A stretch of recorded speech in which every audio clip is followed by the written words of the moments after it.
नमस्कार, मैं अतुल ठाकुर आप सभी का हार्दिक स्वागत करता हूं।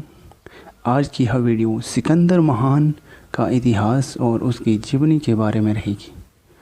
तो चलिए शुरू करते हैं। सिकंदर महान मैसेडोनिया का ग्रीक शासक था। उसका जन्म 20 जुलाई 356 ईसा पूर्व पेलमेस डाउन यूनान में हुआ था। वह अलेक्जेंडर तृतीय तथा अलेक्जेंडर मैसेडोनिया नाम से भी जाना जाता है। इतिहास में वह सबसे कुशल और यशस्वी सेनापति माना गया है। अपनी मृत्यु तक वह उस तमाम भूमि को जीत चुका था जिसकी जानकारी प्राचीन ग्रीक के लोगों को थी, इसलिए उसे विश्व विजेता भी कहा जाता है और उसके नाम के साथ महान या द ग्रेट भी लगाया जाता है।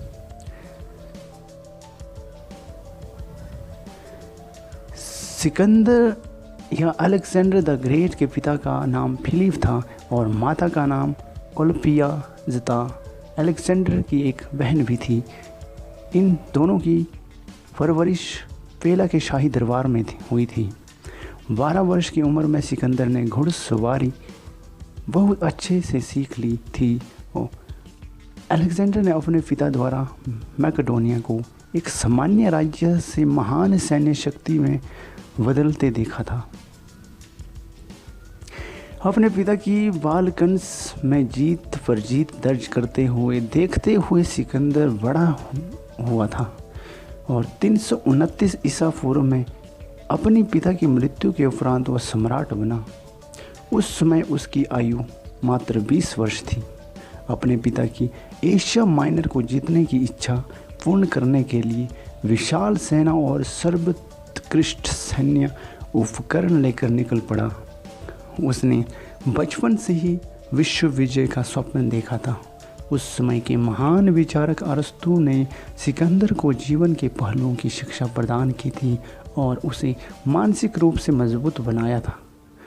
अनेक शानदार युद्ध अभियानों के बीच उसने एशिया माइनर को जीतकर सीरिया को पराजित किया और फिर ईरान, मिस्र, मेसोपोटामिया, फिनिशिया, जूदिया, गाजा और बक्ट्रिया प्रदेश पर विजय हासिल की थी। मिस्र में 327 ईस्वी पूर्व में उसने अलेक्जेंड्रिया नाम का एक नया नगर बसाया। वहाँ उसने एक विश्वविद्यालय की स्थापना भी की। उल्लेखनीय है कि उपरोक्त क्षेत्र उस समय फारसी साम्राज्य के अंग थे और फारसी साम्राज्य सिकंदर के अपने साम्राज्य से कोई 40 गुना बड़ा था। वहाँ के राजा डेरियस तृतीय को अरवेला के युद्ध में हराकर वह स्वयं वहाँ का राजा बन गया। फारसी में उसे इस्कंदर ए मकदोनी या फिर मैसेडोनिया का अलेक्जेंडर और हिंदी में सिकंदर महान कहा जाता है। जनता का हृदय जीतने के लिए उसने फारसी राजकुमारी रुखसाना से विवाह भी कर लिया।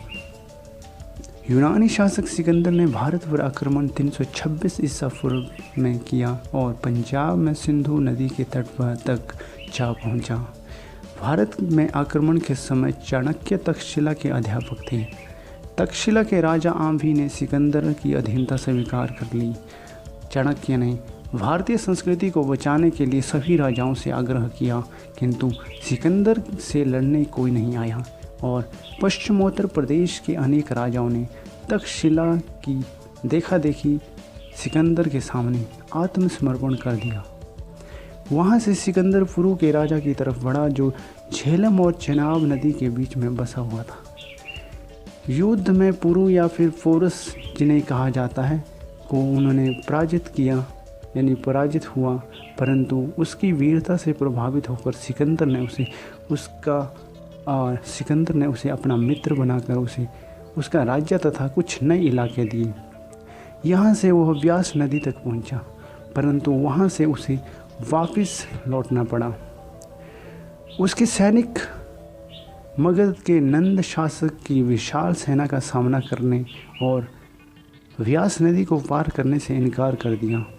तभी सिकंदर को फारस के विद्रोह का समाचार मिला और वह उसे दबाने के लिए वापस चल दिया।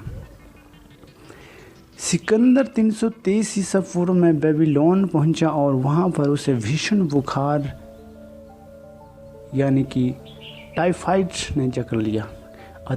अतः 33 वर्ष की आयु में 10 जून को वहीं सिकंदर की मृत्यु हो गई।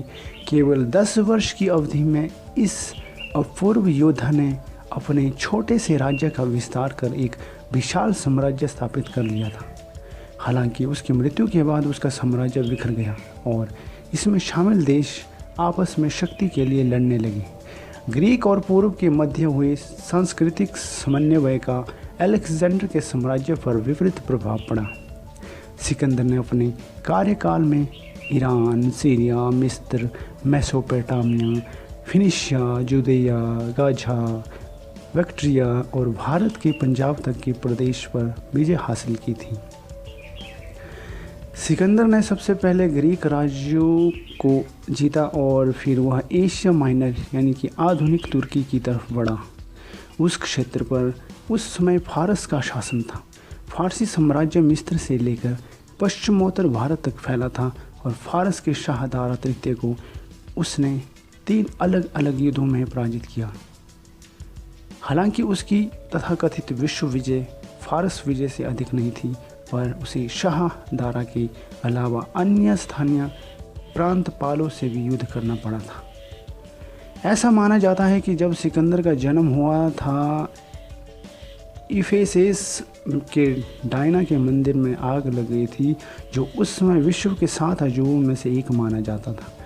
सिकंदर के जन्म को अपशगुन मानते हुए ज्योतिषियों में भविष्यवाणी करते हुए कहा था कि एशिया को ख़त्म करने वाला एशिया को ख़त्म करने वाली ताकत का जन्म हो गया है, और इस तरह बचपन में ही उसके महान शासक होने की भविष्यवाणी हो गई थी।